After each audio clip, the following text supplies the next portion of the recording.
नमस्कार सभी। जब हमारे पास मेडिकल साइंस नहीं था, जब यह आधुनिक चिकित्सा विज्ञान नहीं था, जब यह आधुनिक व्यवस्थाएं नहीं थी, तो आखिर किस माध्यम से हम अपने रोगों को ठीक करते थे, किस प्रकार से हम स्वस्थ रहते थे, किस प्रकार से आज हम इस दुनिया में जीवित हैं। निश्चित रूप से हमारे पुरखे भी जीवित रहे, तभी हम आज जीवित हैं। आज से लगभग 100 साल पहले ही हमारे देश में कोई एलोपैथी साइंस नहीं थी। आप मेडिकल साइंसेस में जाएंगे तो एलोपैथी, होम्योपैथी, आयुर्वेदा और भी पद्धतियां हैं, यूनानी और भी कई पद्धतियां हैं। और इन सबसे पहले यदि वास्तव में कोई पद्धति रही है तो तंत्र रहा है।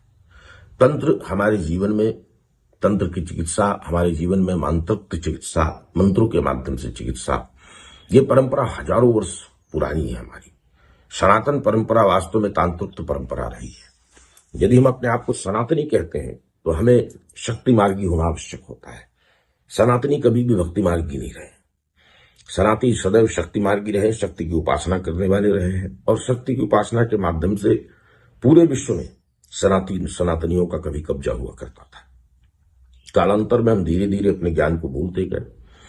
हम कहीं न कहीं धन और संपदा और व्यवस्थाओं के चक्कर में पड़ गए, और हमने जो हमारे अंदर जो एक तपस्या की जो क्षमता थी, हमारे अंदर जो तपोबल था, हमारे पुरखों का जो तपोबल था, जिसके माध्यम से हम जटिल से जटिल समस्याओं का निवारण भी मंत्रों के माध्यम से, तंत्र के माध्यम से निकाल लिया करते थे, वो व्यवस्था धीरे धीरे क्षीण हो गई, लेकिन समाप्त नहीं हुई।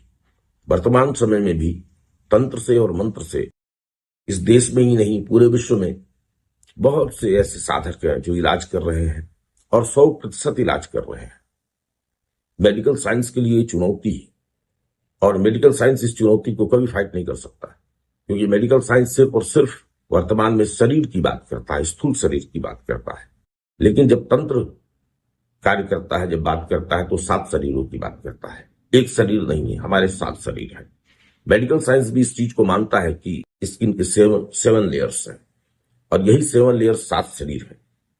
खैर, यदि जीवन में भयंकर रोग का कब्जा हो गया हो, आप देख रहे हैं कि कोई रोग छूट ही नहीं रहा है, परिवार में लगातार रोगों से आप परेशान हैं, आपका धन सर्वाधिक जीवन में अगर रोगों पे खर्च हो रहा है, तो तंत्र में, मंत्र चिकित्सा में एक बहुत ही विशिष्ट मंत्र, विशेष करके दुर्गा सप्तशती का जो मंत्र है, अगर इस मंत्र का एक माला जप प्रतिदिन किया जाए तो तय मानिए कुछ ही दिन में आप देखेंगे कि आपके घर से समूल रोग का नाश हो गया। जटिल से जटिल रोग भी इस मंत्र की तपस्या से, साधना से समाप्त हो सकता है, उससे उबरा जा सकता है। मंत्र अपने डिस्क्रिप्शन बॉक्स में दे रहे हैं, और मंत्र इतना, ये देहि सौभाग्य मार्गम देहि में परमम सुखम, रूपम देहि जयम देहि यशो देहि दिशो जहि। यह जो मंत्र है सप्तशती का, इस मंत्र का यदि अनुष्ठान किया जाए, इसका एक माला प्रतिदिन आगे ओम लगा करके जप किया जाए, इसकी आहुतियां की जाए, पूरी निष्ठा से, श्रद्धा से, भगवती के चरणों में पूर्ण श्रद्धा से यदि ऐसा किया जाए, तो तय मानिए जटिल से जटिल रोग और घर में जो रोगों का वातावरण बना हुआ है, वह इस मंत्र के माध्यम से समाप्त हो जाता है।